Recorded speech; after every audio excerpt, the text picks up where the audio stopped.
All right. Hello, everybody, and welcome back to. Wait, I just bumped the table. Let me do that again. Hello, everybody, and welcome back. Hey, everybody, welcome back to Why We Roll, the tabletop role playing game design chat show. As always, I'm Christopher Pickett, and I'm here with my lovely co host, Wythe Marschall. Hello.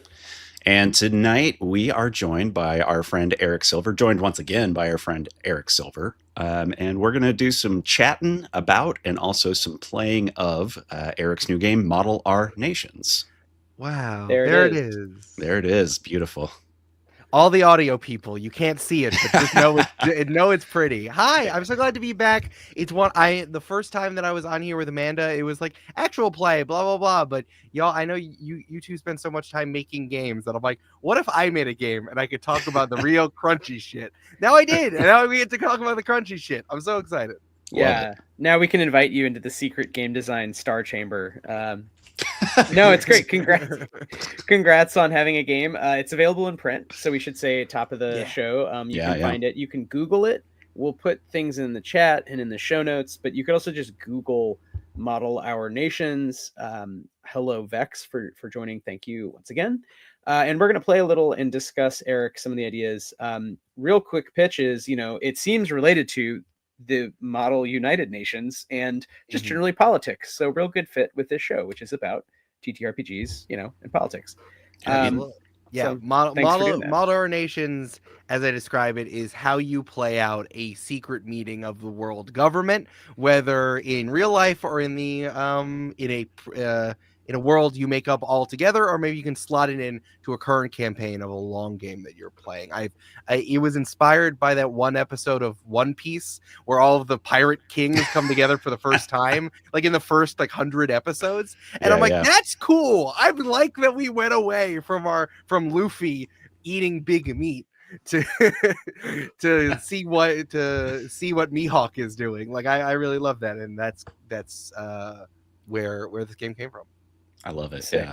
Yeah. There is a lot of Niku, a lot of meat on One Piece, a lot of screaming, just meat. It feels very early modern. I'm picturing Thomas Hobbes eating a lot with the king, being like, how do we govern the people? But I think Thomas Hobbes ate a gum fruit. Yeah, exactly. Yeah. No, I think he suddenly has gum powers. You flash forward to RFK Jr. and Erdogan are eating big meat and playing this game. That is how they're gonna. The secret cabal that rules the neoliberal world is RFK Jr. eating bear cub meat off the bone. Too real. Yeah, it turns out. Oh, he ate the devil fruit that put a tapeworm in his brain. That's a really bad one. I wish they'd edited that out. I don't know why they brought it from the manga to the anime. Oh yeah, the worm fruit just very unsettling. It's incredibly unsettling. Well, anyway, so Eric, for those who are uninitiated, for those who have never, participated in Model UN or anything like that, what can we expect out of the game as we jump in here in a minute? Absolutely, I'm more than happy to read the intro here because I am as someone who spends a lot of time teaching other people on my actual play show, Join the Party, how to play tabletop RPGs, not just Dungeons and Dragons, but so many other games that we've explored on that thing, both by players and the audience. And as a former English teacher myself, I really wanted to get this summary well done. You are an important government representative for your country, sent to the secret annual meeting of the Diamond Knot. At a secure location, representatives decide the supposed united path for all the supposed power players, creating the path for the entire world to follow. The Diamond Knot only ratifies 3 motions out of the 10 suggested on the docket. Ratifying a motion requires a majority vote, and wrangling those votes is the name of the game. And based on how everything goes, 1 or more players will win out. So what we're going to do is we create our character that represents a government. So and both on the character sheet that we've already done together, but we can walk through a little bit. We're going to figure out who we're playing and what country they represent. Then they're going to be sent to. Then we're going to fill out motions on a docket, which is the most Model UN thing that I love to do. And we're all going to open it at the same time. We're going to have to fill it in. And then using that, we're going to discuss it at the actual meeting of the Diamond Knot, kind of the secret government meeting, the secret world government meeting that we've composed together. Great. Super clear. And yeah, I think we're ready to go. We have characters. Chris, do you have your character? I do. Yeah. Pre-made. Wonderful. Well, let's quickly talk about the setting, because like the first thing you're supposed to do that we did over email is like all you have to do is say a genre. If you don't have like a world you're already inhabiting, right? Like One Piece or your long-running Dungeons and Dragons campaign. You just make up a setting really quickly. You make a genre and then like a one sentence that you would see on the cable guide if you were watching this TV movie on TNT. Man, I wonder. I feel like a lot of our audience will probably remember cable guides and things like that, but it just strikes me as a rapidly becoming archaic technology. Oh, wait! You hit the guide button on your weird remote. Oh, I was thinking of the TV Guide magazine. I was thinking of the same, but AI can do all of that. So we discarded. We proposed some ideas. We discarded some ideas. The book mentions a few, and one can imagine playing this more realistically, more vanilla fantasy. You mentioned a lot of sort of Watership Down animal stuff, which we actually really like. Rats of Nim, blister critters, and steampunk gnomish eco druids, which is really rad that's in there as just like a default idea. However, what is the idea that we actually went with? Drum roll. Eric, do you want to? Oh yeah, well the reason why it's in there is that like you can make the world is supposed to be as loose as possible, because the different countries we're going to come up with we're supposed to do independently, and you wouldn't blink to see eco trolls next to like traditional high fantasy elves. They just kind of live in the same world, so it's really kind of fine whatever you end up doing. So what we decided on is robots dealing with a post-human Earth. And I think you named them specifically Maclotechs. So we're the Maclotech kind. There are no humans, and I don't know if we want to say the big event that has brought together this meeting of the Diamond Knot, which I thought was a great idea. Sort of the political crisis we're all addressing, along with whatever else that our countries want, which we'll find out. Oh, see, I didn't know who we were going to necessarily all be. I suggested, because Wythe, you suggested, we should just be all robots roaming a post-human Earth. And I'm like, oh, well, the inciting incident here is that the Maclotechs, the roving band of Apple products that become sentient, which have no governance of their own, so they're not at this meeting. That's like what I had in my head. Gotcha. They found a human living in a cave, and the human can type on the Maclotechs keyboards, and it's disturbing. Well, I was thinking the humans are all dead, other than this one human who is the inciting for sure. political crisis event, the event with a capital E in a Badiouian sense, for y'all following along at home. But I just went, at least in my head, so we'll find out what everyone is, but with actually being a bunch of robots. Evolved consumer electronic goods from the past, but now we've just, we build ourselves. So we'll find out what we all definitely think we are. I'm glad we're still discussing it anyway, even though we did it over email, which is exactly what you should be doing at the table. I think we're on the same page that we all are evolved. We all are evolved robots from past consumer electronics as well. I just thought that there was a roving band of Mac products that found the initial singular human who still exists, but they were or were not at the Diamond Knot meeting if one of us decided to play or not play the Maclotechs. Gotcha. Got it. All right, well, with that, Eric, what do we do first? So we have our characters, we have our setting, and we have a docket which we have not opened, but we made it ahead of time. What should we do to play this is great. So we all went off on our own and made our characters. There's some stuff in our character sheets that will help like make our stuff really quickly. So you have your character and your country, and on our own we come up with the government system and the country ideals to kind of push us in a direction, and then how we would describe ourselves as characters and how other people will describe ourselves as characters. You can decide to share that or not, but the important part for both the scoring and some of the moves is that every character has something called a personality move, which is a little move that you can activate to make like play when we play out the actual meeting go a little bit funnier. Personality goals personal goals will give you an extra point because there is a point system in this. There is a winner at the end. And country goals is another thing that gives you a point if you follow through on the thing your country or the ruler of your country wants you to do while you are at this meeting, alongside getting points just for getting motions. And then there's a kind of like a superlative system at the end, much like Mario Party, that can give you more points at the end. So there is a winner, like a real Catan style victory points. Gotcha. Very nice.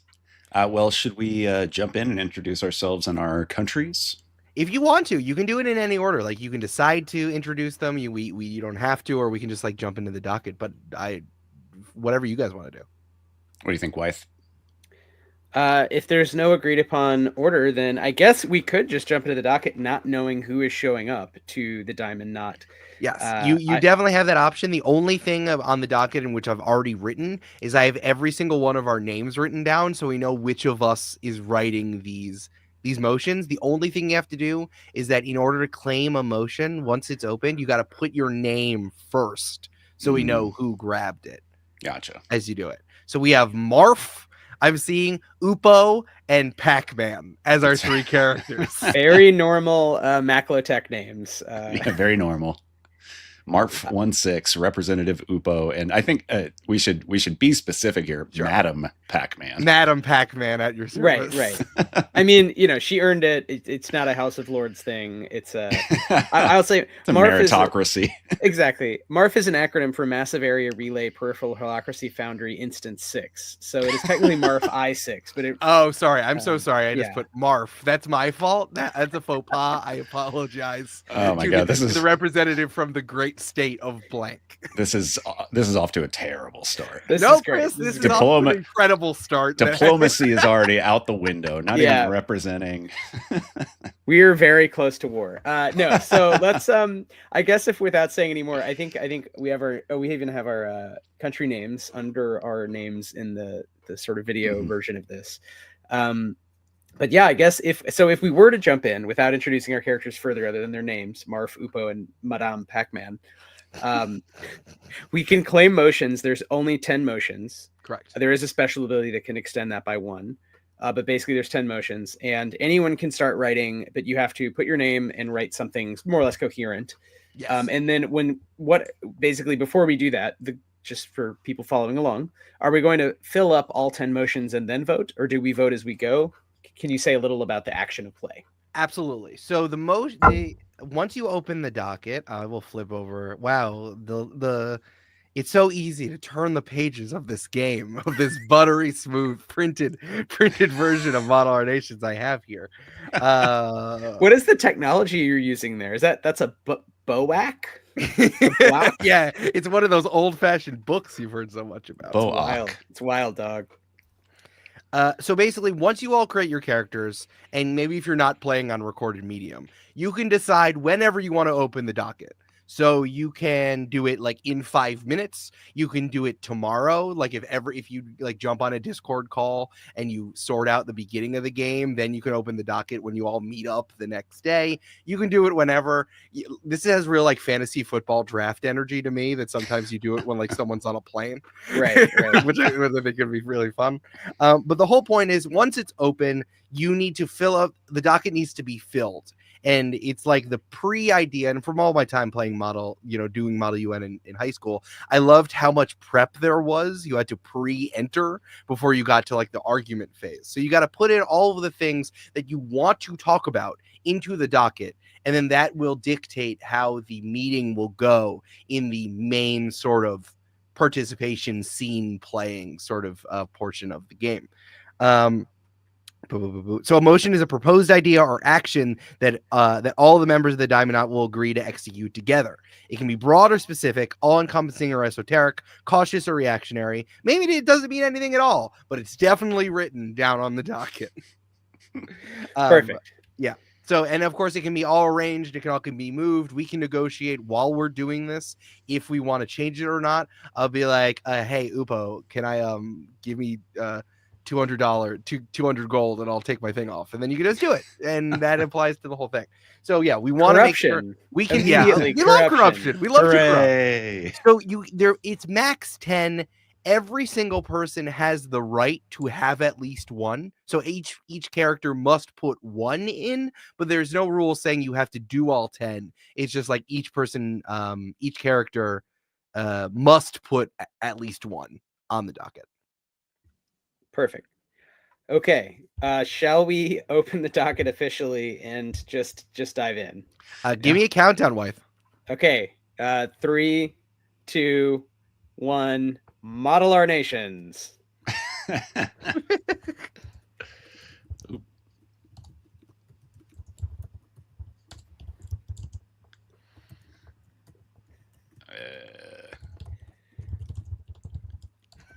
This is so funny. Every time we do this, I always find so much thrill of it is all happening.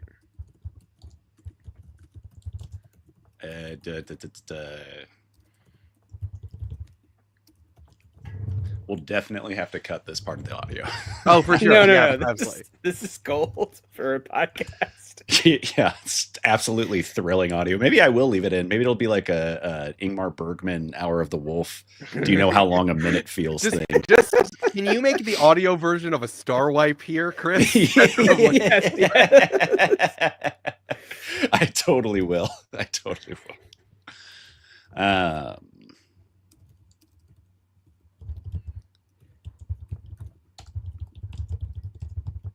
We're actually filling up very quickly, so I know this feels like a long time for the listener, but it's going fast.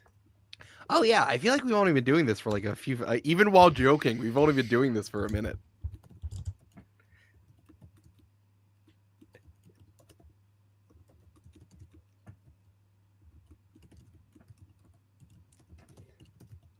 Okay, there's only one spot unclaimed.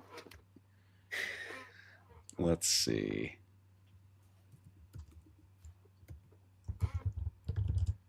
I'm set. Thank you for seeding the first 3 to me. Hey, you two are both like, you know what I really want? Number 7 on the docket. That's what I want. That's the goal, baby. I figured it's easier to start writing at different places and not, if we each get one, we just not crowd each other out. No, it's good. All right. One more idea. Anyone want it? Should I make something up? No, whenever there's a free one, it's usually at the bottom, and I always propose lunch. Yeah, let's do that. Oh, wait, what do you got going? Energy lunch. Good. That's how we know we're good governments. Let's put lunch number 4 out of 10. Number 4 out of 10. Yeah. All right. We have a full docket in only a matter of minutes. I didn't check when we started. We could go back and look at the tape, but I'm going to guess it was like less than 6 minutes. I think it was closer to like 3 minutes. Yeah. We'll do like I think Vex has suggested in the chat 3 minutes later. Yeah, exactly. We'll use that. So what happens next now that we have a full docket? All right, well, let's go to the meeting. The meeting begins. Each character should arrive at the meeting of the Diamond Knot in their own time, place, and order. With a short scene, each player should introduce their character, their country, and their adjectives, but keep your goals and moves a secret if you'd like, because you're trying to get points, so be letting people know what your goals are is good. And it's always fun to surprise each other if you only playing this for the first time and they don't know what moves you're going to do. Nice. You can also describe how they got there, how they made their entrance, what mood they're in, whatever else is relevant and fun. As each character shows up, the characters who are already there should talk to each other, stir up drama, and get settled or unsettled.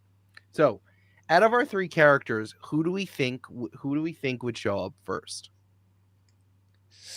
I actually feel like Representative Upo would probably show up first. They're a very timely bureaucrat. Yeah, I think Massive Area Relay Peripheral Holacracy Foundry Instance 6 wants to be there first, but somehow there was like a military issue already. And so has had to like calm tensions down. Like there was a fight like 2 kilometers from the State House. So let's start with Upo. Good. So Chris, because you're going first, you also get to describe where this meeting is happening. Wonderful. So where do you think we're holding this year's meeting of the Diamond Knot? So I imagine that the meeting of the Diamond Knot is taking place on a near orbit platform that is connected Beautiful. to the Earth by kind of a space elevator. And it is truly international territory. Like you can think about it as like international waters almost, but this is a kind of collectively owned structure that we use for a variety of things. But one of them is to meet as the Diamond Knot. Incredible. All right, so we have this free floating platform. I love the space elevator. That's so awesome. In my head, the stars look just like the stars in Galaga, where it's just kind of like different colored lights. Yes. Yeah. But that was one of the first tech things we did as robots, right, Chris? When Absolutely. took over. Yeah, absolutely. It was just to build a space elevator. I love it. All right, so the space elevator opens on, and I just love that there's not even any seats. It's just like a platform in space. Can we float? Like we're in microgravity most of the time, unless we're holding on or something. Yeah, I think we're just like standing on this like real Final Destination ass platform just to catch you a space elevator. So the space elevator opens and Representative Upo steps out. Tell us about Upo. Right. So Representative Upo is basically just a imagine the monolith from 2001: A Space Odyssey, but more of like a kind of dull metallic grayish hue, kind of a gunmetal gray. There are no features on the outside of Upo. Is basically he is just a box, and he is able to float using I don't know, whatever micrograv, anti-grav technology that I don't have the science to explain, but it doesn't matter. Sure. But yeah, Upo comes from the demarchy of Phaedron. And if you're not familiar with a demarchy, that is a government system where they also call it a lotterocracy, I believe. But it's a government system where you have these kind of like pools of representatives from different parts of the population. And then people are randomly selected from those as government heads and representatives.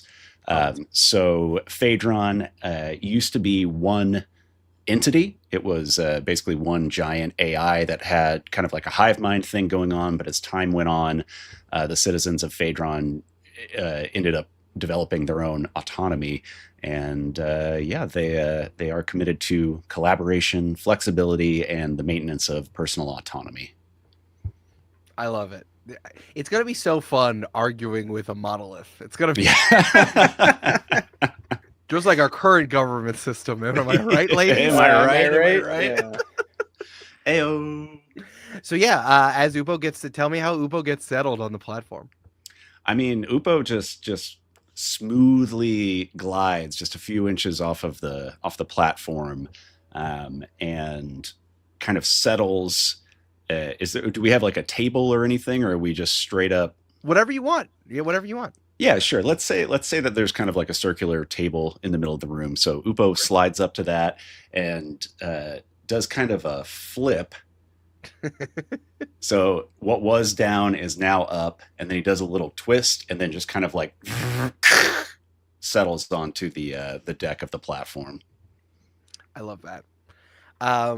I think my character would come next because it's interesting because my character's not going to use the space elevator. I appreciate that it's there for my robot brethren, but I have the teamocracy of Arcadia has our own way of getting around because I can go into space using my Space Invader spaceship. Same. So chunky, no jagged lines, all squares. Just it's that macro pixel technology that your people developed. It's our pride. It's our pride and joy. As this space, this very rudimentary spaceship breaches the former Earth's probably really crappy atmosphere, and drops me off right on the platform as I enter from the other side. So and out steps out a very large Ms. Pac-Man. You know, the Pac-Man with the mole and the lipstick and the bow, but real Angela Merkel style. just so buttoned up. Maybe I'm wearing a little sweat. Maybe I'm wearing a little like suit. Cardigan. Like, yeah, well, there's like it's a Pac-Man power suit that you go.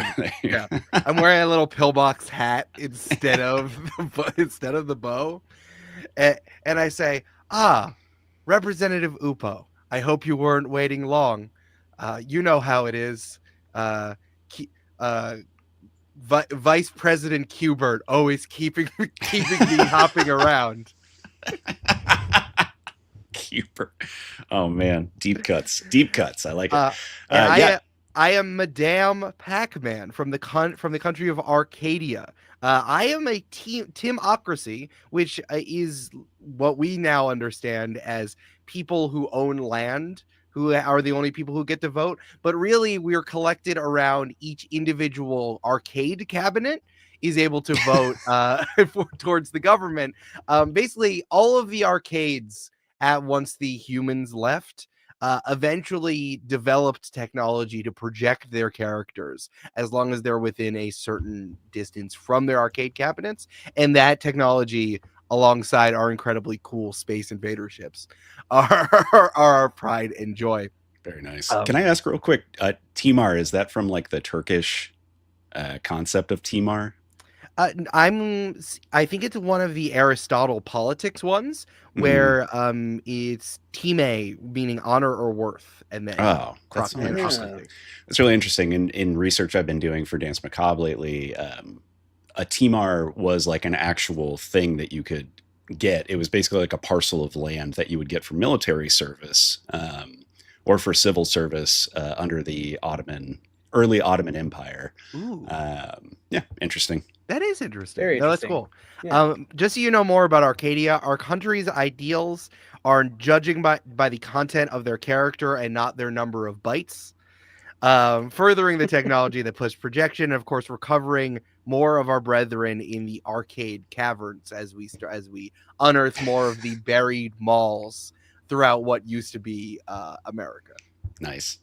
Vex has an excellent question for this diegesis, for our understanding this world, Eric. Are you in an arcade cabinet, or are you like extracted from it and they print you a body, or both? Like, have you kept it as a kind of like sentimental object? It needs to be around, I think, something within the distance of maybe you in traditional like liches, talking about like their phylacteries. Yes. So I think that like maybe on the spaceship when it opens up, you can see that the arcade cabinet is inside, but we have projection technology that allows me a certain distance, let's say 50 feet, for me to be away from my home, like where I keep my soul, I guess. Nice. Right. Pretty much. Projectinology. We love that. Exactly. So, and using the technologies of robots to further our own like success and abilities. But of course, us Arcadians protect our own and our own cabinets. Right. There's only so many quarters that are still out there in the world. I describe myself as pretty serious and attentive. I got where we are from being a very great government official, but lots of people would call me as cold as the other side of the 8-bit ice queen. Ouch. Well, I think at that point, finally, the representative from Scary Dania would get in because I think we were there first, but we were 2 kilometers away from the platform, battling the platform, because the principal country ideal for Scary Dania is Juche, is sovereignty and self-reliance. So we have our own. We arrive also in our own vessels that are squirrel-shaped helicopters that are VTOL, spacefaring, brightly colored, fairly like high tech, like everything we make. And I think you'd see like a extended flashback because this is also our national anthem and we're saying it in a digital modem song, but it's like all the way back to like a late Michael Bay Transformers series movie where, as a joke, one of the animators, to test a new effect, made a kind of like nanotech squirrel robot and thought it was cute and kept it around as like a GIF. Basically, that is the ancestor program. That was the kernel for all of Scary Dania.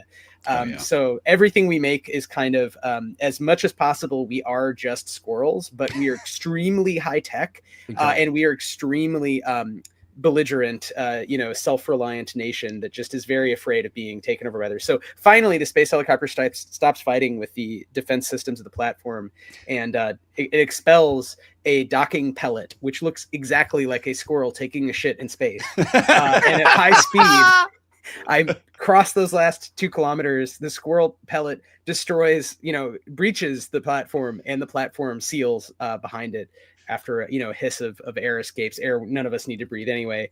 Yeah. And then sitting on the Lazy Susan is a squirrel-sized squirrel robot that is gunmetal in color, but whose sides have this brightly colored sort of Michael Bay Transformers style white, black, and yellow like racing stripe lateral panels and many red beady eyes that look like I'm sniper scoping. I bring my own smaller, more technical Lazy Susan and put it on the Lazy Susan. Chris, I'm so sorry that you're like, here's this really cool space elevator, and then immediately Wythe and I are like, no, dog, we're taking our own ships.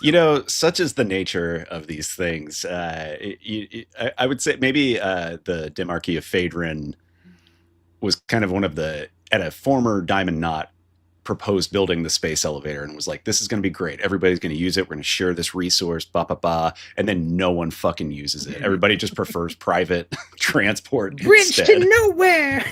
Yeah. It's the big dig in space. We're all here.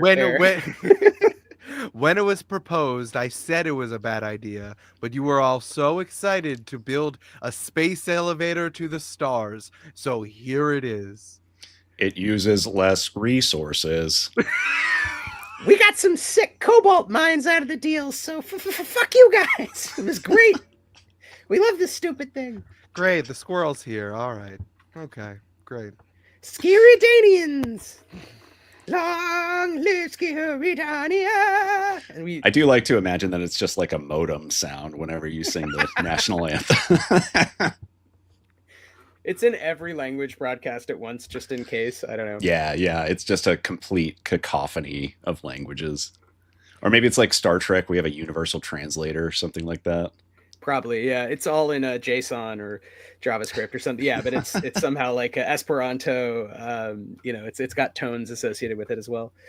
The whole thing that I find so funny about this, because I played various versions of this game, one where it's like a very traditional, like these are the 4 countries and all 4 of the players are playing the countries, one where it's like a consortium of like baddies who are meeting up together, or also some other ones, but this one's really funny where it's like for some reason these 3 countries decided to be a world government.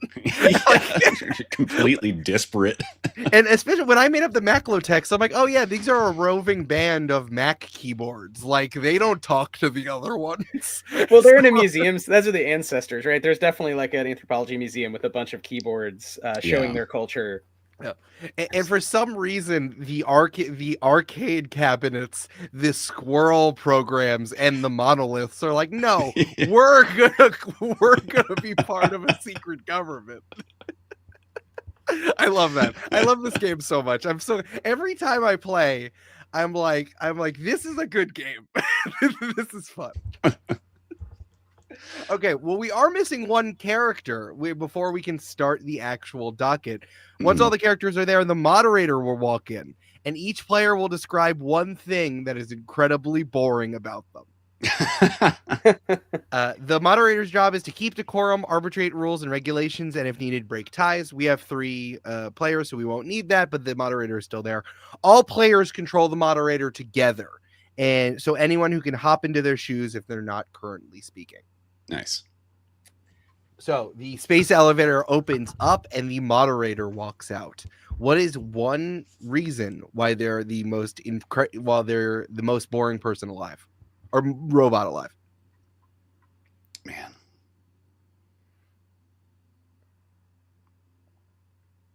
I feel like I've set the bar really high for boring robots. Your robot's not boring. I would say not at all. Not at all.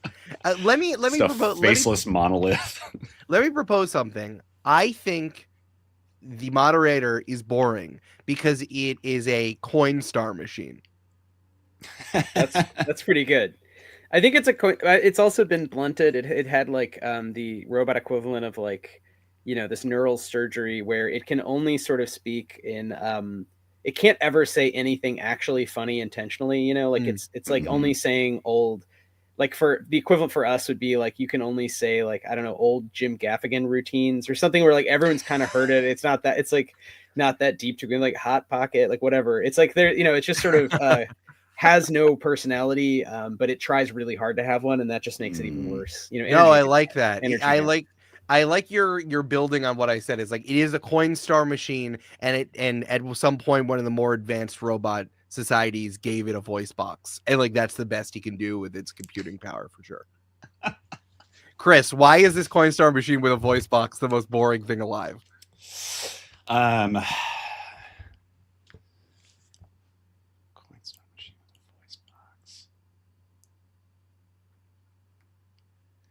He also just doesn't enjoy lunch, or it also does not enjoy lunch. It's like you said earlier, there are not a lot of quarters around anymore. No one's minting that human currency, that bullshit. And that's all that this guy likes to eat. So everything that he is given for lunch, it turns its nose up at. I like that. No taste. No, thank you. I brought my own food from home, and it's just a bunch of okay. That's actually what it is that everything is meal prepped. All days. It takes out a plastic container just filled with like dimes and 1 penny. I brought a salad, guys, but it's just coins. Coin salad. That's what it is. Yeah, no taste, only eats coins. Everything is meal prepped. No adventure with food. No going outside the lines. I had a loony and a toonie for breakfast. This will hold me over for a long time. You would be surprised what 1 pence can do. Oh my God, again with the coins. Mr. Coinstar, please take your seat at the table so we can begin. I know we have a lot to discuss. I don't want to keep you from nut gathering. Pregnant pause. Or whatever it is you two. It's a pun. It's a fucking pun. Or whatever it is you two do during the time. But we have an emergency to discuss, and I'd really like to make sure that I make my 1 o'clock with the centipedes. Incredible. All right. Sorry, I didn't want to step on anything because I just said pregnant pause as Angela Merkel. But do you guys want to say anything, or you want me to get into playing the game? I think Upo would say tradition and protocol dictates that we now begin the docket. Okay, so the moderator is going to call the Daimonaut to order and walk through the motions in the order on the docket, which is why it's numbered on the docket, on the motion document that we have here. Going by docket order, the first/next character will introduce their motion. They can talk as much as they want, as long as it's short. Characters will discuss, question, clarify, interrogate, compliment, intimidate, or more about the topic. When the conversation lulls, the moderator will call for a vote or yes or no. If it gets a majority vote, it's ratified and we move on to the next motion. If it fails or there's a tie, it is kept on the docket to attempt another vote later. Repeat until there are no more motions left to be introduced, and then you can go back to any that you didn't want to vote on, or once you ratify 3 motions, you're done. The game is over. That's how it works. At any moment, anyone can use their personal moves. That whatever it says on the move that you've chosen, you can just do it. It's just a fun little thing you have in your back pocket to change the flow of how argumentation works. And of course, like every other tabletop RPG, I kind of have a page that's like, remember improv? Kind of do that. So, the only other thing is that I use something called the Magic Tavern rule, which is that once you improv something, it is now locked into canon. You, of course, can argue about whose fault it was or not, and you can, of course, do it back to other players. But if someone like invents an event or invents a country or invents a character, it is now locked into canon, and we got to move forward as if they've always existed. Very nice. So, the moderator begins. Ha ha ha. Ha ha ha. It is time to begin our first motion. Madame Pac-Man, you have the first three, so you can bundle it together. Like at Redbox, where you can get 3 DVDs all together for a low, low price of $2. We're booing so loudly in Squirrel Modem. I also like that the Coinstar's only frame of reference is other shit that you would find at grocery stores, like National Redbox. Enquirer, yeah. There's a recycle, like an automated recycling center thing. In my head, it was outside of an AMP. Like the AMP in my hometown of Goldensbridge, New York, 90 minutes outside of New York City. Like that's the Coinstar we're talking about. Very nice. Okay. Thank you, Mr. Star. I would like first to begin with a motion I don't think is going to pass. We don't have to vote on it or not, but I would like to begin with what we all define this human to be. I would like to have a working definition of what we have observed this human, what we think a human is. I don't know how much recon your respective countries have and organizations have done with the roving band of Maclotechs holding on to the human. But what do we know about what a human is? I think you see. We deny vigorously all reports that the Scaridanians have surrounded the human cave. There's no Scaridanians near the human cave, and we would see down below in the earth and the wilds. There are just there's an army. There's a whole army circling the human cave, but it's turned outward, right? It's not anti-human. It's to protect the human. And I think all that Marf I6 says is that the human is clearly related to our ancestors and is intelligent. Okay, good. This is a good start. Upo, what have the Phaedrons learned about the human that has been captured? We have learned that it is a carbon-based life form which requires food, sleep, shelter, and among other things in order to survive. It does not have the durability of we Phaedrons with our beautiful faceless, our beautiful smooth surfaces, which are unmarred by things like noses, ridges, and flab, which this human seems to possess. Of course. That seems to correspond with our intelligence gathering. And I think that you see like a 16-bit paper boy down on the earth, just like speeding at 100 miles per hour through the dust, like Mad Max.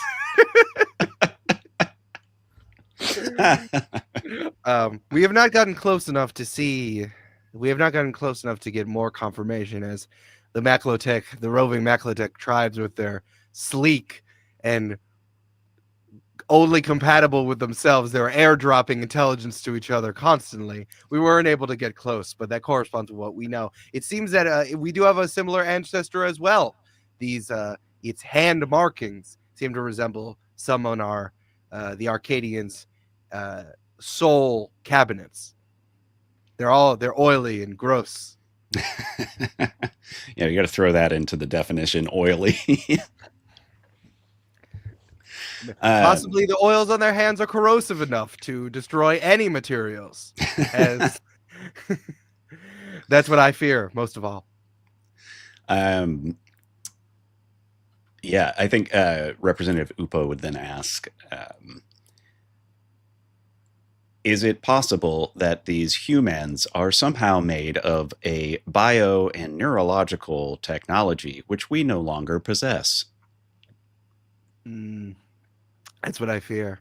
I feel like it's something that none of our great nation states looking around at a video game character from 1984, an obelisk and a squirrel. I think it's something that none of our nation states can process. Something so ancient, we have to be on our toes, or wheels, or whatever you we got have it. a proposal. If we could just jump to number 6 on the docket, we have a proposal regarding the human. Should we not follow procedure and finish our proposal for our definition of human first? All right, all in favor of adopting said definition: intelligent, ancestral, flabby, oily, hand-having, possibly corrosive, destructive entity. Oh, wait. We would like, the Scuridanians would like to add one bit to this, another phrase: to be protected from macrotech. Wait, hold on. Okay, dangers. hold on. Wait. No, I am not voting on the addition from the squirrel peoples. From the nation, from the horde of squirrel. I am not protecting this. That's why we have separate motions. We've talked about this. Okay. Well, are we not voting then? Are we just moving on? This is a proposed. The We Demarchy- can vote on that. We can vote on this. We can vote on this. Agreed as it started from the great nation of Arcadia. Proposed from there. We can vote on agreeing on this definition. The Demarchy of Phaedron takes issue with the implication that Maclotech kind is inherently dangerous. Though they are nomadic and do not fit into our social structures, it does not mean that we should further alienate them. They are, in fact, our brothers. I Yes, agree. we're all brothers. We just should protect the human. They have a right to live, even if they're flabby and oily and absolutely disgusting. On this, I can agree. Okay, And that's that- all we're saying. That's all we're saying. Representative Upo, I've loved your calm tone as we've been doing this for 500 years, and I've always relied on that being a balm on our annual meetings. It's always bored us, and it has nothing to do with kinetic Heracletian democracy. It doesn't matter. I should say that I didn't say the things that Upo would describe himself as, which is thoughtful and measured, but others would describe Upo as glacial and boring. We are the same. We're the same. I love this. The Coinstar representative coughs and a Canadian penny falls out. I would like to vote. I would like to vote on the proposed definition of the human. All in favor of this being the definition, say aye. Aye. I. As long as this doesn't count as one of our 3, right? It's just a definition. No, this counts. No, this counts. Oh. No counts. Oh wait, but then you both just voted for it. Fuck. Okay, well fine. So we're wasting one of our 3. I said before that we wouldn't vote on whether or not we should agree on a definition, but if we're agreeing on the definition, then we're voting for it. That's ratified. Abstain. It's just procedure. I don't know if you were too busy eating nuts for you to review We procedure. have like before 4 the actually meeting. good ideas. We don't need procedural votes if we only get 3 votes. That's all I'm saying. Okay, so that is one of the motions ratified. God Another damn one. it. Now to the second one for me. It's my turn again. Exploration of more areas where there could be more humans. We would like Humans. permission for the Arcadians to explore through Phaedron and I forget the name of the squirrel land. Scuridania. A Scuridanian land Scuridania. for us to search caves and possibly gullies for us to look for more humans. Absolutely not. Veto. Next thing. Are you suggesting that you would come onto our sovereign territories? Yes, and that's why I'm asking nicely and not doing it. You did not have to turn it into a whole aggressive thing. I was just I'm not going to gobble gobble gobble waka waka waka waka waka big gulp and then eat ghosts into your land without asking permission. And we're looking Arcadians with our scouts are very good at searching for and waka waka walking it without disturbing your lands. The Demarchy of Phaedron appreciates autonomy above all things. It would be difficult to convince the other representatives from our Demarchy to allow you onto our lands. As such, I do not think that this measure will pass at the moment, but maybe it can be revisited at a later date.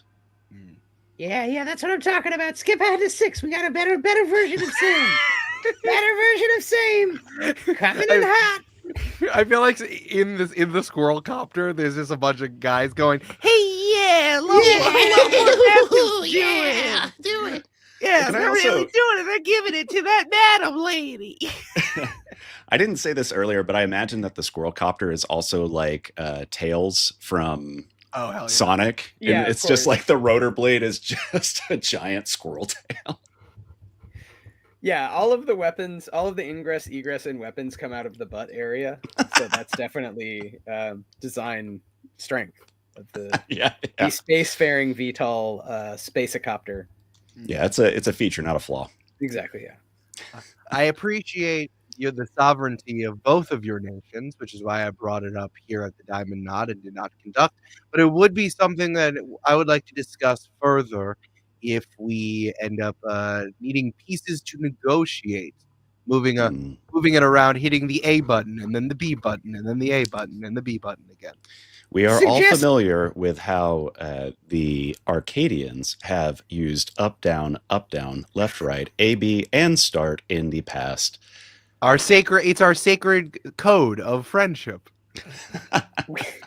Friendship? You call that's a direct threat. We don't even like when people mention up, down, A, B, start, select, left, right. We don't even. It shouldn't be uttered. Let's move on. Proposition to table number 2 as part of number 6. Okay, fine. Let's move to I have another one, but I need let's move. Let's go to 6 and then come back. Fine. Let's go to 6. Oh, perfect. Perfect. Well, let's see. Let me see. Can you read this out, moderator Coinstar? Can you read this out? Okay.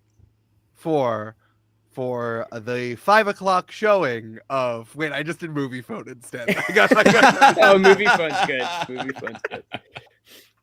For number 6, press 1 now. Marf I6 said, "Free the human." Okay, we have we can add an exhibit. So we would like to enter into consideration exhibit A. We must plan and then seed an ecologically balanced park full of human-pleasing flora and fauna for it to inhabit, not to mention drugs. So many human drugs. Some among us think we should also 3D print the human to mate. This, of course, absolutely necessitates that all of Maclotech kind work together to build an immense, advanced bioengineering laboratory within the territorial borders of Skiridania to be operated by Skiridanian scientists. What? Hey, Skiridania! So, all in favor, say aye. No. The answer is no.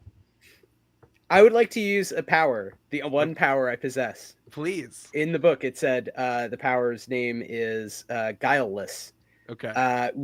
Because of Juche, we essentially cannot lie. So I'm going to ask Chris a question of the people of Phaedron. Okay. And you can ask me something in return. And you can't lie when you answer, and I can't lie when I answer.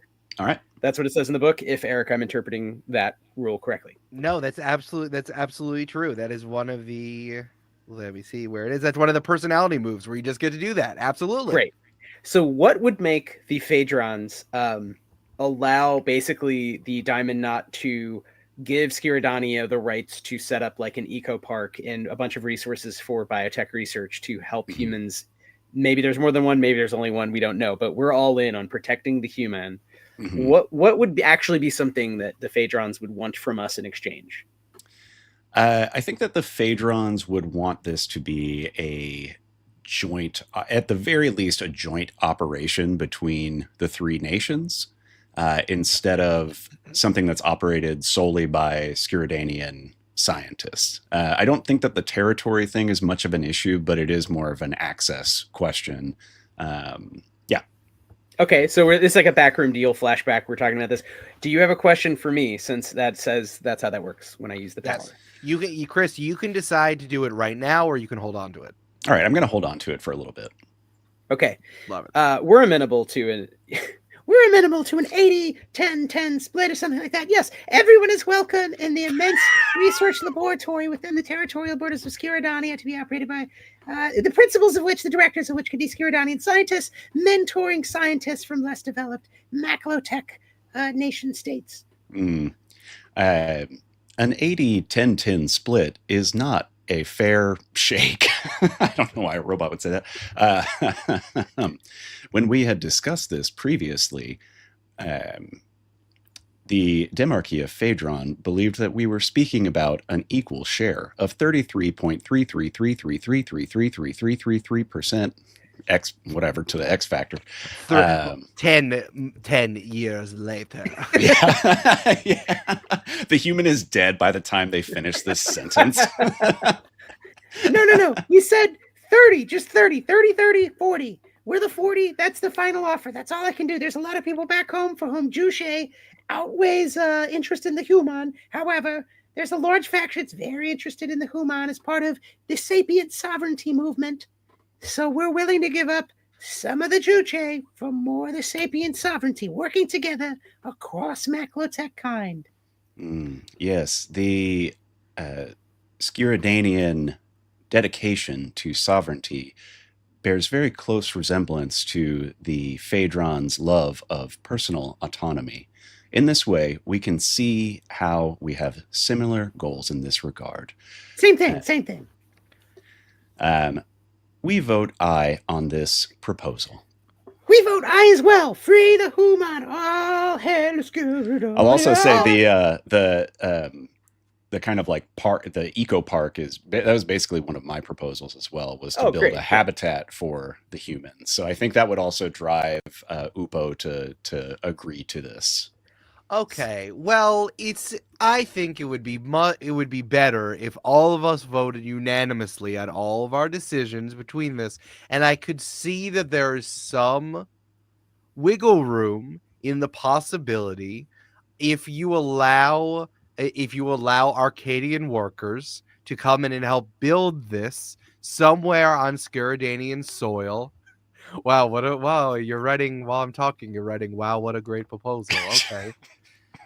Well, Please, that's go fine. on. At least you're paying attention. We're At least you're paying listening. attention to the things I'm listening. saying. No, it's fine. That's fine. I guess what I'm looking for is the permissions for what I discussed in number 2 for Arcadian workers to have areas to explore, to look for more humans as we build the, what is it? Let me look at the ecologically balanced park full of human pleasing flora and fauna to inhabit. How about it? Okay. I think we see what you're putting down. And so we want to amend. Okay, so per number 2, what you're saying is under supervision of Skiradanian scientists, Arcadian and Phaedronian. And we'll contribute our best workers. We have Donkey Kong Jr. They are known to be able to throw barrels at an alarming rate. The whole family strong. There's Crunchy and Cranky and Funky as well. Yeah, I was gonna say, what was the cool Funky Kong? That's the one, All one that members raps. All Diddy the Kong members did the of rap. the Diddy DK Kong. crew. All right. We don't talk about Diddy anymore. We don't talk about Diddy. He got canceled. Tiny Kong. Yeah, Tiny Kong. All right. The squirrel-like Skiradanians will accept us if basically they are able to just supervise when foreigners are in Skiradania. Absolutely. We're looking for more humans, which is what all of us are looking for. I can't see our workers and I can't see our workers and scouts doing anything you wouldn't want us to do. This is acceptable. Wait. Sorry, Eric.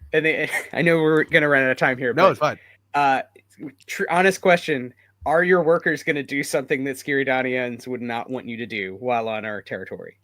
I don't think so. I think I got some other stuff Okay. That's a real question. The answer to that is that the workers will definitely help build the eco dome, and they will help look for humans. But we're looking for something else as we're doing it. So if we find it, it happens. Ooh, okay. Well, that's good information. And now you both have a hold on Representative Marf I6. So if you want to, you can ask me a question. Hey, are you guys like secretly evil? You got to tell me, or to trap me. Are you a cop? Are you asking me that now, or is that a joke? No, I'm asking you that as my hold. No, we are definitely not evil. We are like programmed by sort of some sort of libertarian animator who was working on a Hollywood picture long ago, but have basically developed, if it's not very obvious, just Squirrel North Korea. Yeah, I was gonna say it's Squirrel North Korea for sure. Oh, Squirrel Korea. Yeah, we all know. Squirrel North Korea. That old trope. We've all seen that. We genuinely want to protect the human and believe the human must be intelligent, and therefore we shouldn't like let it die horribly. I think I'm staring at you from across the table, and like my mascara pixelated eyes narrow, and you're just like looking around everywhere while you're doing it, and I'm like, all right, well, that was, if we all agree on these, this was a fast one. We can go to lunch early. Great. Okay, we're voting. We all vote aye, right? Number 6, 3 the Human Eco Park. Aye. And with the addendum for 2. Yes, with all the addenda. Sorry, with all addenda. Wonderful. Wow. Okay. All right. It's 2 of 3. I'm buying quarters for everybody. Hooray! Yay! So we got one more, right? Do we want to go back? No, that's 3. That's 3. How was that 3? Because I asked for 2 because I asked for 2. That's an addendum to 6. See, it has aspects of 2. Wow. Under supervision of Scaritanian scientists, Arcade and Pedronian scientists may explore approved tracks searching for cryptid humans. Even when better. we don't follow the order, it gets all confusing. Fine. Oh, we've only done 2. All right. I'm not paying. Everyone has their own quarters. I'm going to eat my own quarters that I brought with me as well. It's in the ship. This is also just, in terms of time, maybe we skip to giving Chris one, or we just could call it also. No, we can call it there. I think that's funny. Yeah, I like the idea that it's like you thought you were done, but you're not because because we bucked order because of North Korean squirrels. Yes. As always happens. Oh man, love it. So hey, everyone in the chat, let us know how good your quarters are tasting. Let us know the nickel content of those coins. So I guess, Eric, normally this might take longer. I'm not sure procedure was followed and we did actually vote on 3 things, but let's say we end the game here for the voting part. Then there's the sort of longest road bit where we do superlatives and people score points and someone wins. Is that correct? So let's imagine, we can imagine that maybe Chris got, let's highlight one of Chris's ones. Maybe we skip through. We already decided we want lunch. We're not going to give me another one. Right. And maybe like the one that Upo wanted about sharing solar satellite array resources. Yeah. We just do that one, right? Great. Let's do that one. That sounds great. Okay. So then then we'll have there will be some scenes of each of us going back to our respective countries to tell them how things went. Usually you do it in reverse order of the order of the people who showed up. But let me read it out. Wrapping up. Once the meeting is over, each player should narrate a short scene as they leave the Diamond Knot, return home, and have to convince the ruler that they achieved their country's goal. Other players should embody the leader and decide leader or leaders and decide in the spirit of the country if they did achieve it or not. Okay. So the reverse order is it would be you, Wythe, and then Eric, and then me. Yeah.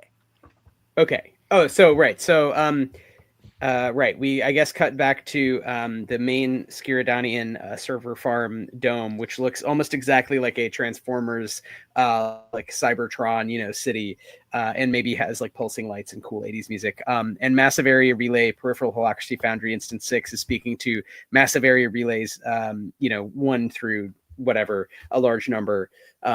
And they are all just partying out. They're doing the equivalent of like a Wolf of Wall Street snorting crushed up Quaaludes off the floor level energy excitement because they collectively, since they're a holacracy, they determine who's boss at any moment based on the project. So they're all boss. They all are Kim Jong-un or whatever at any point, right? And their main goal here was to get you all to pay for an immense advanced bioengineering laboratory within their territorial borders. I wrote 3 goals, and all of them just end with that no matter what. So since you adopted that, that's 100% a win. Number 6 is they're all equally the boss, but number 6 is also the president. And hey, the boss. yeah, we definitely took care of them. Yeah. Wife, Those idiots. Yours was a little more straightforward, so you didn't have to convince anyone about everything, but I like it. I think it's good. Hey, first time playing. Beginner's luck. That was good. All right. Madame Pac-Man bows deeply to Representative Upo and gets back, which looks really weird because you shouldn't be looking at video game characters from that direction. And I get back onto the ship. I shoot a bunch of asteroids that all explode in different directions. And I return back to Arcadia, which is a Babylon hanging gardens built out of a arcade in a mall. Nice. Just like kind of all spooling out from there. But of course, we have 4 rulers who kind of rule together as a quadocracy. And it's all of the Teenage Mutant Ninja Turtles from the Teenage Mutant Ninja Turtles arcade. Specifically, I like the idea that different iterations of the same characters from different arcade machines can exist at the same time. Oh yeah, there's a bunch of all the different NBA players from NBA Jam are all around, and it's confusing because none of them are Michael Jordan. So it's really yeah. Scottie Pippen is married to Scorpion from Mortal Kombat 2. It's like really, it's like very like beautiful. Wonderland of 2D. Oh, get over here! Come here! Get over here, you. That's pretty good. Turtle Bros, I come back from the Diamond Knot meeting. Come on, Turtle Bros. Are we the Turtle Bros? I guess I need people to play my leaders. Radical. Surf's up, dude. Did you get him to agree to give us pizza? When I, Leonardo, made the sky, I said one day a representative would go forth and bring us back news of our ancestors. What is that news? Although it might have cost us dearly, I think we did further our ultimate goals. We have to construct some sort of, drug-filled zoo for the Who-Man, which is ultimately fine because we have more land that it was given to us for us to search for more of our arcade brethren buried deep below the ground. We have to do it under scientific supervision, but they're squirrels, so waka waka waka. Insert coin. Cowabunga. So yeah, that's what I was looking for. I wanted more. We have exhausted our land of Arcadia, looking for more arcade machines and more cabinets. So we need more land to legally allowed to do that. So that's what I was looking for. So I'm okay. I'll take that. Yeah, Very Eric, nice. that sounds a lot like it's like the Mormon church with like there might be another Bible just buried in the desert somewhere that's like a real ass Bible and alien angel dropped off. Also, yes, Taylor points out a really good point. Those ET games. Do y'all know that story? The worst game ever made. Yeah, the Atari game. Yeah, it's buried in the desert. There's like 100,000 copies or something. Yeah, that's like the Book of Job to us. Like we don't acknowledge that. That's your Dead Sea Scrolls. This is what happens when you make God upset. You get buried in the desert by humans and their oily fingers. Fantastic. Eric, I'm gonna have nightmares of the 4 Ninja Turtles as Sumerian gods, just like huge, like. All right, I guess let's find out what happened. It's not Ereshkigal, it's Michelangelo. It's Michael, yeah. But they're all one voting body because they're all from one machine, right? Right, so it's like they all agree. exist as one mind together, which I think is important. For a second, I thought I was going to do the Simpsons from the Simpsons game, but I'm like, no, I'm not doing that. That would be woof. I think that's like the Loki or like maybe like a psychopomp figure, like Homer chasing Bart, just like kind of crosses the screen of occasionally as you're talking. Yeah. What's happening to Phaedron? Let's close it out. Yeah, so Representative Upo engages their anti-grav butt and slowly lifts off the floor. And then, people still watching, maybe the Coinstar machine is still there. You see them just kind of go up to the edge of the space elevator platform and then just kind of like tip over and then just drop straight to the earth. Breaking through the atmosphere, all that good stuff. But then they are able to land at the capital of the Demarchy of Phaedron, which is Phaedronia, which, if you look around, it looks like almost like a human cityscape, but there's no roads, there's nothing like that. It's just a series of nearly identical skyscraper-sized buildings that are all 1x4x9, the perfect, the perfect ratio. Oh my god! And you see Upo glides up to the largest one of these buildings, which is the kind of government center, and phases into the wall of the structure and then is inside. And there is a council that is all of the current representatives of the Demarchy of Phaedron. They change out every 30 days, but this is the current council that Upo is answering to. And he says, "Unfortunately, I was unable to secure the humans' personal autonomy as directed. However, I believe that we are moving in the right direction. There will be an eco park, which we will take part in construction and research in order to keep the humans safe. Some might see this as a prison, but with how little we know about them, it is a first step to granting them true autonomy." I would ask you, Chris, on your character sheet, what are your values? The country ideals. Values. Yeah, you're right. Sorry, your country ideals for me to determine if you did a good job. Right. Collaboration, flexibility, and personal autonomy are the ideals of the Demarchy of Phaedron. Oh. And the specific goal was to secure the humans' personal autonomy, to make sure that they would not be, like enslaved or kept in a museum or anything like that. So I wouldn't say that we achieved that perfectly, but we did, at least move in the right direction.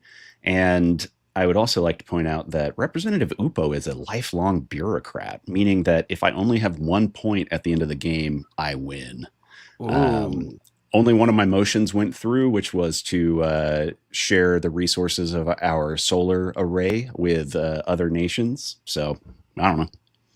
I like that. It's interesting. If you are, because we're playing this for the first time, I'll give this to you, but it's like you can reveal that whenever you can reveal that like whenever you want. And if you're like, you know what, I didn't think I really think I did it, like, because you get 1 point for every motion you pass, right? And then you get points for your country goal working, and you get points for winning any of these superlatives. So if you wanted to, if the tutorial box pops up as I tell you, you're like, I don't know if I really got it. So like, I'm not gonna say that you achieved it, being like, our instructions were clear. I know we are flexible, but not that flexible. And I was going to give you the superlative of sleekest guy. Sleekest now I know, representative. Best package, best packaging. Best ratio. But that would cause you to lose. So I don't know the powers in our hands. Well, let's talk about it. So I think that, let's say you didn't get your country goal. Chris didn't get your country goal. So I got mine. Wythe got theirs. Wythe got his, and Chris didn't get theirs. So finally, we pick superlatives. We will decide who is the smartest, who is the least capable, and yet still had this job, and who their character felt closest to. So who do we think was the smartest out of our three characters? Oh man. I mean, I got y'all to pay for an enormous research lab for human CERN. That's true. Yeah, I gotta say that was a pretty savvy move on Marf I6's part. Yeah, definitely. I'll get it to Marf. So Marf, you're the smartest. Note that down somewhere. Noted. Which it's funny. I kind of want to give this to you as well. Who is the least capable and yet still had this job? I might give it to Marf as to 100%. I would I would agree. Yeah, totally. Or it's just like, why are you're so literally squirrely, but you did it. Let's see. And then finally, my character felt closest to Representative Upo. I felt very similar. Yeah. I also felt closest to Representative Upo. That's because I made a very middle ground character. Incredible. Okay. So you see if you care about the humans the most. Yeah. That's true. Incredible. Okay, so now let's tally the points. Players get a point if a motion they suggested is ratified. So each of us get 1 point. Nice. If they achieve a personal or country goal, let me know. So the country goal was for me. Oh, the country goal we all discussed. Wythe got 1. I got 1. My personal goal was called taxonomy. I had to create a group of something, and I had to name them as much as possible. Mine was arcade games. Nice. Oh, nice! You did name. It's just like a little. Nice. It's just like a little trick that you need to play with yourself. Is kind of the personal goals. Yeah, that's a lot of fun. I like that. Yeah. So I assume yours was bureaucrat. Yours was lifelong bureaucrat. Mine is lifelong bureaucrat. Correct. And mine was mad scientist. Oh, 100 years is you definitely got mad scientist for sure. So I think the only question, because country goals in the book, it's a little more vague than the personal goals, which are like listed. Right. So The personal goals you're supposed to like read from the book, and it's like, okay, this is the parlor game I'm gonna play with myself while I'm doing this playthrough. The country goals is like once you figure out what your country's ideals are, you need to express that in the docket through play. And that's so I would leave that to y'all, because I put in order that number 1 is Juche, number 2 is all sapient sovereignty, like humans would be equally as important as robots, and then number 3 is industrial vigor, which is like we always need more resources so that more people can enjoy athletic Heracletian direct holacracy, our form of government. Oh yeah, but no, we played that out during the scene. Like we agreed that you got it. Okay. Yeah. Just checking like how that works, because again, that was my interpretation. Is like I made up goals that made sense given my imagination of this place. Yeah. So, okay. Absolutely correct. You absolutely nailed it. And then finally, boop, boop, boop. Sorry, the pages are so great and slippery in my book that I'm just turns it's hard so for me to find smoothly. And then if they got a superlative. So Chris, you got 1 point from the superlatives, and Wythe, you got 2 points from the superlatives. So unfortunately, Chris, you ended up with 2 points. So you don't win lifelong bureaucrat. As a lifelong bureaucrat, Upo is deeply disappointed that this moved quickly. I only got 2 points because Madame Pac-Man kind of beefed it because Scaradania wiped the floor with us. I got like 6 points. I got like 4 points, I think. But I had you would describe yourself as life of the metal and flesh party, and most others would describe you as no chill tweaker boss. So I was just trying to play the role, No, you nailed it. Bang. Wythe wins. Congratulations. You won Model Our Nations. Thanks. I don't think I've won an RPG ever, so that's fun. That's a new feeling, after doing this for a while. You know what's funny? I got so attracted to I got really attracted to GM-less games. I, as a longtime dungeon master and game master of Join the Party, just the feeling of prep just kind of bothered me. And also, I love board games. I love those cooperative board games like Betrayal in the House of the Hill and Sentinels of the Multiverse, where it's like you against the game. The game makes you play the game, and you play against the game, and you already know how to play. And that's what a GM-less tabletop RPG reminds me of. But a winner at the end is something I've been trying to combat as like a new thing going on with tabletop RPGs. Everyone sees RPG horror stories, right? Where it's like, oh my God, my DM made us fight a big titty monster and we had to fulfill his fetishes before we won. And I was like, okay, yeah, that's a big problem that usually happens. And I can see why you say that a lot. But like a new That is a harrowingly specific example. Not to very interrupt. Specific and bad, yeah. Not to interrupt, but are you okay? Sometimes I read those, and that's not that far off to what some of the best RPG horror stories are. But a new thing that I've been seeing, especially when so much is turned into actual play, is like the winner, the person who wins Dungeons and Dragons or other tabletop RPGs, is now the most unhinged. So the audience finds them to be the most blorbo and gets the most clips on TikTok. So it's kind of fun, instead of people trying to win by being the most chaotic. They literally let's funnel their competitive energies into winning this tabletop RPG, which actually creates more, not control, but like order so that everyone has a good time.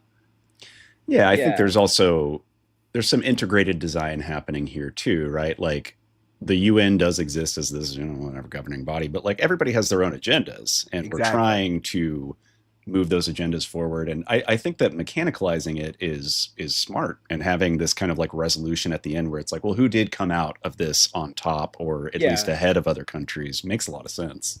Yeah, I think it makes sense also to think about it for other RPGs. Not saying that I'm going to adopt like a winning, kind of mechanism in other kinds of RPGs, but I think it makes sense to think about trying to specify player desire. And I've seen games do it more or less lightly, but it's so funny how that's missing from like the OD&D world, where everyone's desire is just get gold, which equals XP, which equals a domain, which equals power. It's the Conan the Barbarian power fantasy, and it's very atomized and individualist. Whereas now I feel like you could imagine so many other versions, like even just thinking about because y'all know a lot more anime than me, but like Dungeon Meshi, right? Like Delicious in Dungeon has such a nice twist on that. It's an OD&D party, but they want something specific, right? One of their members has been eaten. So even though they sort of start off just generic murder hobos, we never really experience that. Like we get them when they have a goal that is a very human, normal goal. Save your sibling. And then because of that, they get these like interesting ecological goals, like no spoilers, but they get other goals that are things that a human could be interested in besides money. And like money's maybe always there. So I think it's interesting to think about game design where you give people different levers to push and pull that aren't just money or like power fantasy. Well, that's interesting. You say that like the goal of OD&D is gold, because like man, I never think about that at all. Like I think it's more about like having the most attention at the table, or like it becomes, if there is no goal, then it becomes the table itself is the goal. Well, I'm talking about, so there's 3 layers, right? Exogenous, like Eric. Endogenous, your character's experience as an avatar of you in a game with rules. And then diegetic, which is your character doesn't know they're in a game. There's no sense of the simulation. They are Lothralfagar, the elf barbarian lord or whatever. And no. I agree with you. It's to be funny and get attention. For in the rules of original D&D, it is to get gold. It says this is the goal of the game, right? Kill minotaurs, etc., kobolds, whatever, get gold. Sorry, I meant like in the way, the thing you just, I totally agree with what you're saying. I mean in the ability to, in a very sort of like, what's the Christopher Nolan one when you go into dreams? Inception. In a very Inception sort of way, like, can I go to that next level and immerse myself in the role play and the game in order to achieve? It's like you can't pursue your character's goals if the goal is boring. It doesn't allow you to come out of your human self and participate. So you're just ending up on the surface and never plunging in deeper. And I really like this game too for the way we did it over just email earlier today, of like we all went off, like we talked a little about, but the most we talked about was kind of the robot background thing, which even then I think we all maybe had something different in mind. But then sorry, I should have specified that. No, it's fine. I like that it was ambiguous though. I thought we all had specific like country goals, and I thought that was interesting that we each actually had fairly different takes. I think we had 3 radically different takes on like what a future robot intelligence would do and would want, and yet we made characters that were effectively playable. Yeah. So to your point, they weren't boring to me. I wasn't like, oh man, what a boring decision, right? Yeah. That's something that's like very explicit in the text. That's the second paragraph in the setting one, which I kind of glossed over as we were moving forward. You're sketching out basic ideas, so you're on the same page, but don't go into more detail. The characters will flesh out the majority of the world. Think of it like this. If you're watching a cartoon and there was a group of druids and shamans that had to live alongside a steampunk nation state of biohack gnomes, you wouldn't blink an eye. They're united by the fact that the great darkness is coming, and the only way to fight it off is to empower the liminal orbs. Obviously, like, who cares? Like, anything we do on our own is just the way that it is, but we're unified by this one sentence summary of why we need to call the meeting to order. Yeah, and that can be, and these are lessons, I imagine, Eric, you'd agree. And sorry, Chris, you should jump in with thoughts as well, but I'm just thinking of like for teaching people D&D or any RPG, you could use an idea like that. You could say, like, what's the one sentence that unifies you all, that isn't boring, that isn't just you want money or power, but something more specific. And that could sort of spark a lot of ideas in any game. So I think there's a lot of good sort of design at that level here. Yeah, I think that makes a lot of sense, especially in D&D like games where it's a lot of you're just kind of dropped in, you meet at a tavern, suddenly you're an adventure. Like, what the fuck is that I about? hate that so much. I do like the idea of having kind of a shared goal that everybody agrees on, and then you allow it to build out from there. It reminds me of some stuff from like Dungeon World and some of those like Powered by the Apocalypse fantasy games a little bit. Yeah. But I got to say, something I really enjoy about this game as well is that there's no math. It's great. The only math is remembering how many points of 1 you have at the end. Yeah. It's a pretty easy tally. Yeah, there's something really fun about not rolling dice. I really love it, especially when you're introducing mechanics. I was considering a lot of rock, paper, scissors mechanics that I had done before. I invented like a rock, paper, scissors mechanic to do ship combat and join the party. And I was like, in a way that it's like, okay, obviously, so you have the triangle of rock, paper, scissors, but then you can introduce more moves for you to like throw more scissors at them, or like, do 2 scissors beat a rock? That's kind of an interesting idea. I'm not really sure. So it's like, let's find some other game mechanics here. And I wanted to move away from numbers, from dice, from coins, from whatever. I kind of like doing this, and these moves that are obviously pretty PBTA inspired. It always felt like, well, this is the game I can do. We're playing the docket and we're arguing, but then I can throw out the move whenever I want to have some game control going on. I would argue maybe rock, paper, scissors could be really fun, especially if you imagine a version of this, because this feels like a one-off, and like you say in the book, it could be used for world building, both of which feel very accurate.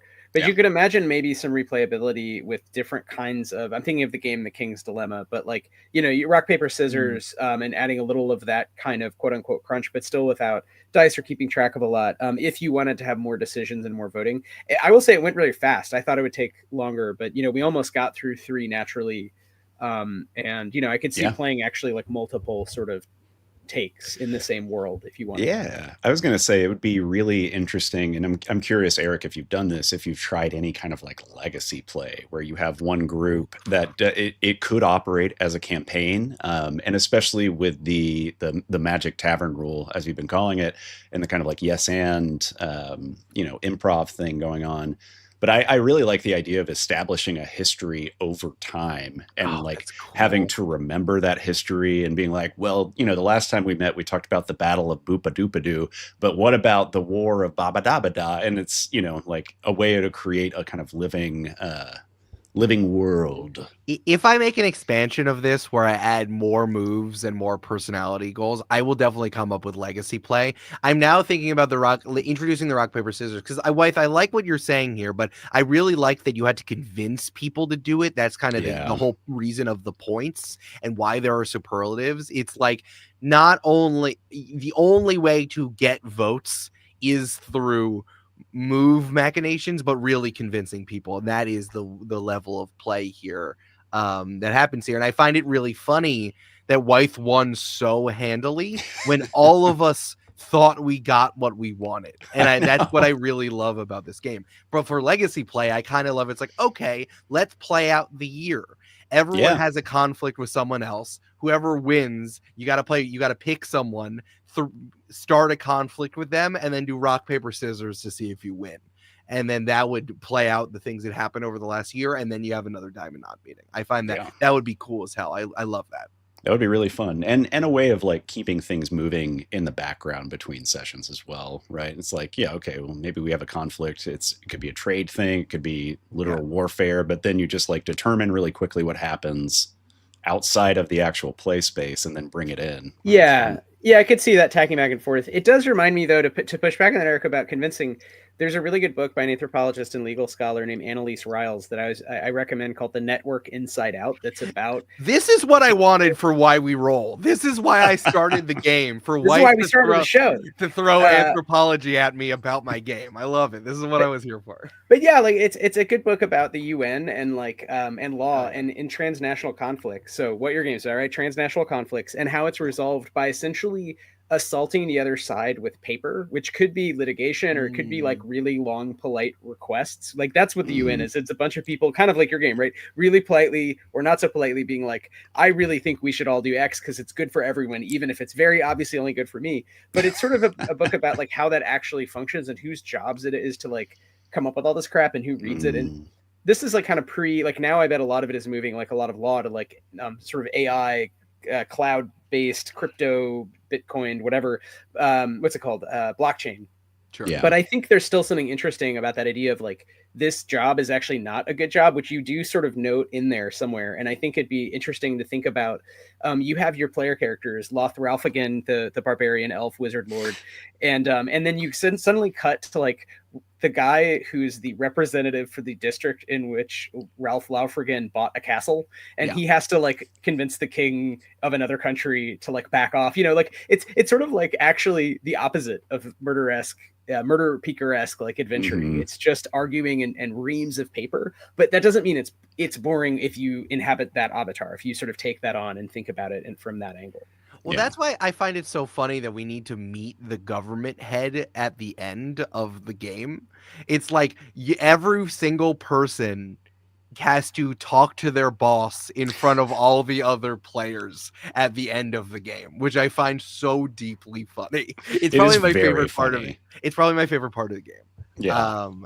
Where you need, and then of course, one of the people who are trying to win against you has to play your boss and determine if you did a good job or not. Like it has to be so obviously ironclad that you did what you wanted, like what happened with the squirrel people. That for you to get that point, for someone who wants to win against you, playing the God King who hates you, to give you a point. You could also, because I think a lot of what you're doing there is talking about political constituencies. Like, what do people want from representation in some sort of representational government? So you have some power of some kind, and we don't know exactly what it is. It might not be good, by your imagined standards, but there's a bunch of people, and you send off a representative to do a thing on your behalf. They come back. I love that moment too. I thought that was really smart. That the game just doesn't end. There's this denouement. But I was just thinking, when you said that, what if it was like one nation and you are different political sects or factions within that nation? I feel like you could use the same rules and you could explore kind of, instead of different nations struggling transnational issues, you're exploring like we're all technically living together. Almost imagine a nation riven in two, but not like clear geographic lines, where some people believe vaccines are bad and other people are not dumb, and then they have to like where some people believe that people should have their needs met and others want everyone murdered who doesn't look like them. So I don't know. I wonder if can I tell you what a mental exercise. I was writing this game a lot last year, and this is not what I thought this would happen when I was doing a rollout in November 2024. I'll tell you that much. No, 100% true. To first touch on the outside of the thing you're talking about, is something I referred to at the beginning of the episode. You can use this to play out any meeting of backdoor meeting or government meeting or whatever. I just like doing it that it's like, because again, when I created it, it resembled the pirate meeting at One Piece, but also in our campaign, we had a meeting of the representatives of the 4 countries in this world. So we all came together. So that's just where I jumped from. And also saying that you get to play out a secret meeting of the world government is fun. But you could do this of a cabal. You could do this of a meeting of the 4 baddies of a campaign that you're doing. You could do definitely like a real Congress style sort of thing, and then they got to go back to the president, or they got to go back to their political parties or something. Like, it's kind of interesting. It's definitely kind of interesting. But you can use this framework for any sort of government meeting that has a docket where you want the individual representatives to have agency for their own selfish goals. Yeah. Model our Senate. Model our insert bureaucracy. Doesn't work as well. Yeah. Yeah, it doesn't flow. It doesn't flow. Model our local longshoremen's union. All right. Well, I think that would be hilarious, is to simulate an AFL-CIO meeting. Yeah, man. This is we might do some hacks, Eric. We'll just Please, I would love that. I would absolutely love that. Do some labor hacks. Do some labor hacks. If AOC comes on the stream and plays the the union hacked Model Our Nations, you need to tell me or it's entrapment. I mean, we definitely need to tell you, but also, yeah, we also need to get like someone who's much more vocally like anti-genocide than if we're gonna get AOC. I'd be. I know it was just a funny thing to say on the joke. I'm sorry, Wythe. You're right. We're doing the half. I'm here to be a downer, so I'm doing my job. You're really coming down off of playing a squirrel North Korean earlier. That's just me. That's just that. Listen, sometimes you have to like do the opposite of the embodiment of the character to bring yourself out of it. You know, it's like Wythe doesn't want to be a hyperactive robot squirrel all night.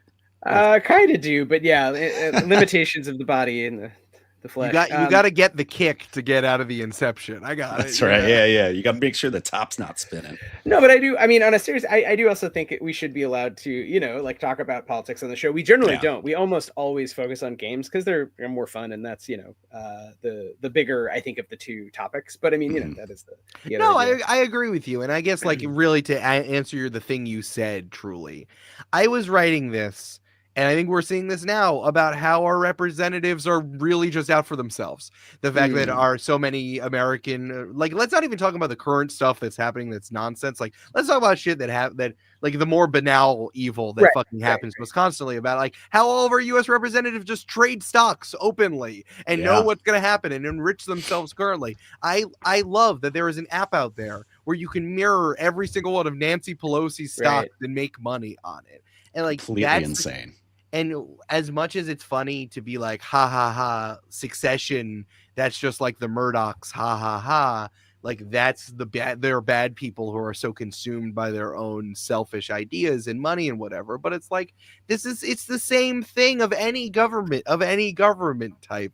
And I think that's the kind of thing that I'm focusing on. And it's fun and funny of what we're trying to do. But it's also true that like, and I wasn't even thinking about like U.S. representatives. I was thinking about like one step even further. Like, we're talking about ambassadors here. In my head, these people were like ambassadors from their country sent to this meeting. But like, what if an ambassador actually had to do something, like actually go to a meeting where it mattered? But like, I 100% agree with you, Wythe. Like, it's cool.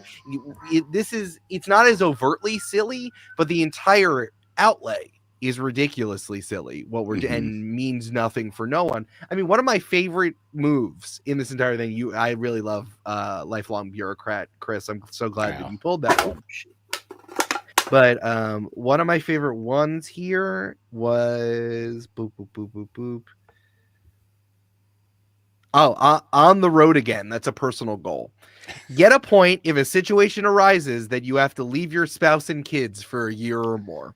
That was the other one that I almost took, honestly, because I thought that was very funny. Where it's like, oh man, now I have to, like, in our scenario, it'd be like, well, now obviously I have to oversee the Phaedron part of the construction of this, and that's going to take forever. Yeah, and the other obelisks, like your obelisk, polycool is all sad.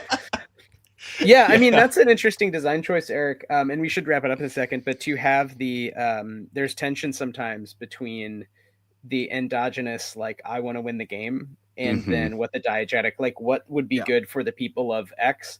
And I think that's getting at some of the deeper things you're saying about, like, you know, not that this is the goal of this game, but, you know, or should be in any game necessarily, but like modeling, you know, corruption, or like, how do you fight back? How do you push back against those things? Which I think we do model in more simplistic ways, even just with fighting an evil wizard who rules an empire, right? Like, that's like a sort of very simplified, like, anti-corruption, you know, like neo-Nazi kind of thing. And yet, you know, in real life, it turns out to be more complicated and harder to get rid of the evil neo-Nazis. Especially for you're supposed to, if you're using this in a campaign, this is like the episode away from the PCs, right? You're going to go do something else. So it's like, people are doing stuff away from you that have nothing to do with you, and they don't care what you're doing. They're trying to just like do something that builds them like a geodesic dome that gives you tons of energy that screws everybody else over. You know what I mean? Yeah. So it's like, that's the thing, is like, the evil in this world doesn't stop or the government systems in our world don't stop just because we're fighting Nazis over in the corner of the map, for that matter. So I think you're definitely hitting on this.